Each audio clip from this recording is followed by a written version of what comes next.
ಮರೆತು ಕಳೆತಾಯೇನುತ್ತ ಅರಿಯದ ನಾಗಯ್ಯ ಅಪರಾಧವ ಮರೆತು ಕಳೆತಾಯೇನುತ್ತ ಪದಕೆರಗಿ ಬೇಡಿದನು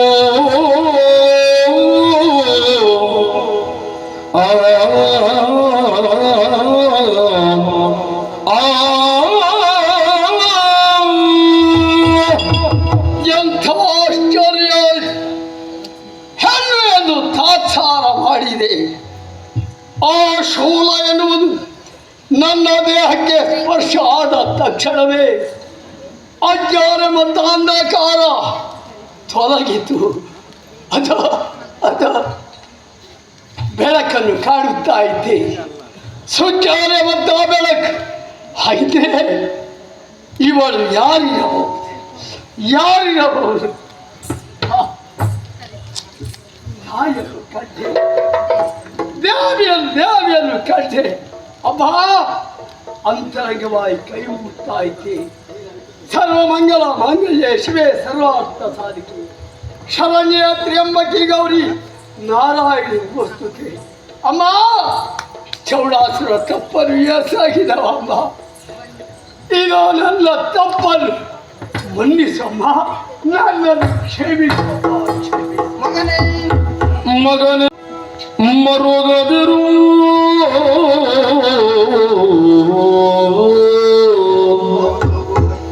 ಮಗನೇ ಚೌಡಾಸುರನೇ ಮರುಗದಿರು ಎನ್ನ ಭಕ್ತರಲ್ಲಿ ನೀ ಶ್ರೇಷ್ಠನೆನ್ನುತ್ತಲೇ ನಿನ್ನ ಪೆಸರು ಸೂರ್ಯಚಂದ್ರರಿರುವನಕ ಅಜರಾಮರವಾಗಿ ಉಳಿಯುವಂತೆ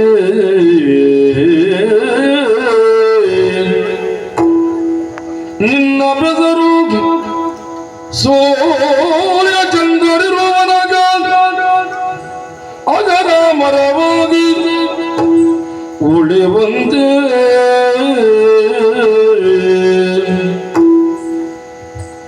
ನಿನ್ನ ವಧಿಸುತ್ತ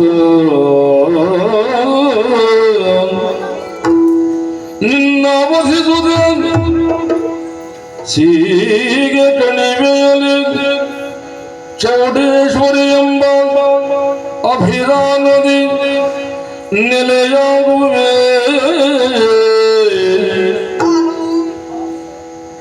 ಚೌಡೇಶ್ವರಿ ಎಂಬ ಅಭಿಧಾನದಿ ನೆಲೆಯಾಗುವೆ ಮಗನೇ.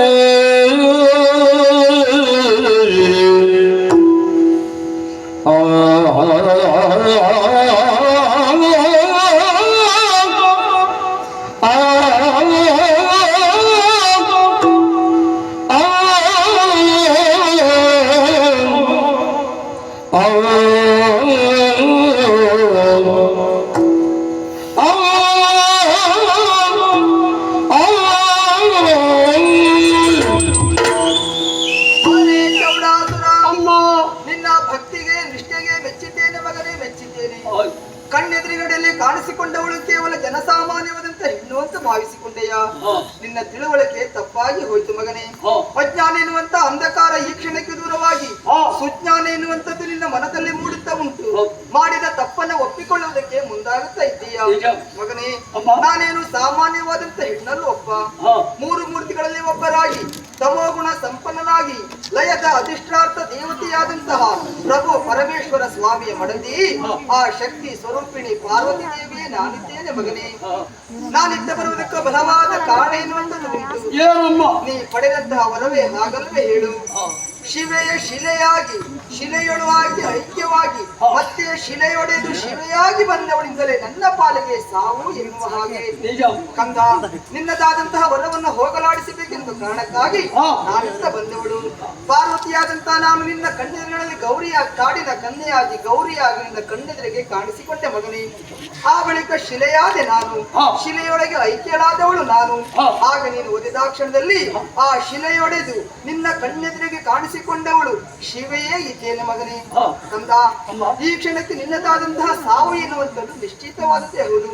ಆದರೂ ಒಂದು ಮಗನೇ, ಏನು? ಯಾವುದೇ ಒಬ್ಬ ವ್ಯಕ್ತಿಯಾಗಿರಲಿ ಸಾಯುವಂತಹ ಪೂರ್ವದಲ್ಲಿ ಹಾ. ಮನದಲ್ಲಿ ಏನಾದ್ರೂ ಆಸೆಯನ್ನ ಹೊಂದಿಕೊಂಡು ಆ ವ್ಯಕ್ತಿ ಸತ್ತ ಅಂತಾದ್ರೆ ಹಾ. ಆ ಕರ್ಮಶೇಷ ಎನ್ನುವಂಥದ್ದು ಹಾಗೆ ಉಳಿದು ಮರು ಹುಟ್ಟುವಿಗೆ ಕಾರಣವಾಗ್ತದೆಯಂತೆ. ನಿಜ. ನೀನು ನಿನ್ನಂತೆ ವ್ಯಕ್ತಿ ಹಾಗಾಗಕೂಡದು ಹಾ. ಮಗನೇ. ಸಾಯುವಂತಹ ಈ ಕೊನೆಯ ಗಳಿಗೆಯಲ್ಲಿ ಮನದಲ್ಲಿ ಏನಾದ್ರೂ ಆಸೆ ಇದ್ದದ್ದೇ ಹೌದು ಅಂತಾದ್ರೆ ಹಾ. ತಾಯಿಯಾದ ನನ್ನಲ್ಲಿ ಕೇಳಿಕೋ ಕಂದ. ಅಮ್ಮ, ಹ್ಮ್ ಬ್ರಹ್ಮನ ವರವಲಯಗಳ ಕೊಪ್ಪಿದೆ, ಗರ್ವಿಷ್ಠನಾದೆ, ಎಲ್ಲವರ ಪೀಡಿಸಿದೆ ಅಮ್ಮ. ಆದರೆ ಈ ಚೌಡಾಸುರ ಬದುಕಬಾರದಮ್ಮ. ನಾನು ಸತ್ತರೂ ಸಹ ನನ್ನ ಹೆಸರು ಸೂರ್ಯ ಚಂದ್ರ ಇರುವ ತನಕ ಶಾಶ್ವತವಾಗಿ ಉಳಿಯಬೇಕಿದೆ ಬೇಡಿಕೆ. ಕಂದ, ಭಕ್ತರ ಆಸೆಯನ್ನ ಈಡೇರಿಸಬೇಕಾದ್ದು ನನ್ನದಾದಂತ ಕರ್ತವ್ಯವೇ ಹೌದು. ಅದರಲ್ಲಿ ನನ್ನ ಪ್ರಿಯ ಭಕ್ತನ ನೀನಾಗಿದ್ದೀಯ. ಹಾ. ನಿನ್ನದಾದಂತ ಆಸೆಯನ್ನು ನಾನು ಖಂಡಿತ ಈಡೇರಿಸುತ್ತೇನೆ. ಹಾಗಿದ್ದರೆ ಅದು ಹೇಗೆ? ಈ ಧರೆಯಲ್ಲಿ ನಿನ್ನ ಕಣ್ಣೆದುರುಗಡೆಯಲ್ಲಿ ಹಾ. ಶಿವೆಯಾಗಿ ಕಾಣಿಸಿಕೊಂಡವಳು ನಾನು. ಹಾ. ಇನ್ನು ಮುಂದೆ ಹಾಗಲ್ಲ. ಹಾ. ಚೌಡಾಸುರನಾದ ನಿನ್ನನ್ನು ನಾನು ಕೊಲ್ಲುವ ಮುಖೇನವಾಗಿ ಹಾ. ನಿನ್ನದಾದಂತ ಹೆಸರನ್ನು ನಾನಿರಿಸಿಕೊಳ್ತೇನೆ. ಶಿವೆಯಾದಂತ ನಾನು ಇನ್ನು ಮುಂದೆ ಚೌಡೇಶ್ವರಿ ಎನ್ನುವಂತ ಶುಭ ನಾಮಾಂಕಿತದಿಂದ ಸೀಗೆ ಕಣಿವೆಯಲ್ಲಿ ನೆಲೆಗೊಳ್ತೇನೆ ಮಗನೇ. ಸೀಗೆ ಕಣಿವೆಯಲ್ಲಿ ನೆಲೆಗೊಳ್ತೇನೆ. ಚೌಡೇಶ್ವರಿ ಆಗುತ್ತೇನೆ.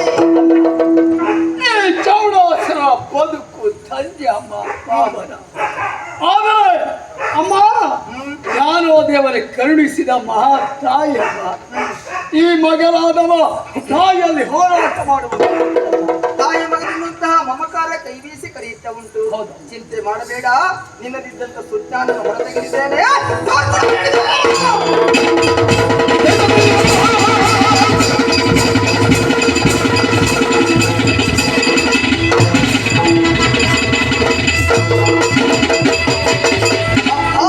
ಚೌಡಾಸುರನ್ನ ಕೊಲ್ಲುವ ಮುಖೇನವಾಗಿ ನಾನೇನೋ ಚೌಡೇಶ್ವರಿ ಅಂತಾದೆ ಹೀಗೆ ಕಣಿವೆಯಲ್ಲಿ ನೆನೆನಿತ್ತು ಅನೇಕ ಭಕ್ತರ ಕಷ್ಟವನ್ನು ಹೋಗಲಾಡಿಸುವಂತಹ ಚೌಡೇಶ್ವರಿ ನಾನಾಗಿರುತ್ತೇನೆ.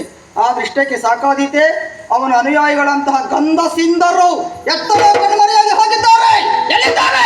ಎಲ್ಲಿದ್ದಾರೆ?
ಚೌಡೇಶ್ವರಿ ಅಂತ ನಾನಾಗಿದ್ದೇನೆ.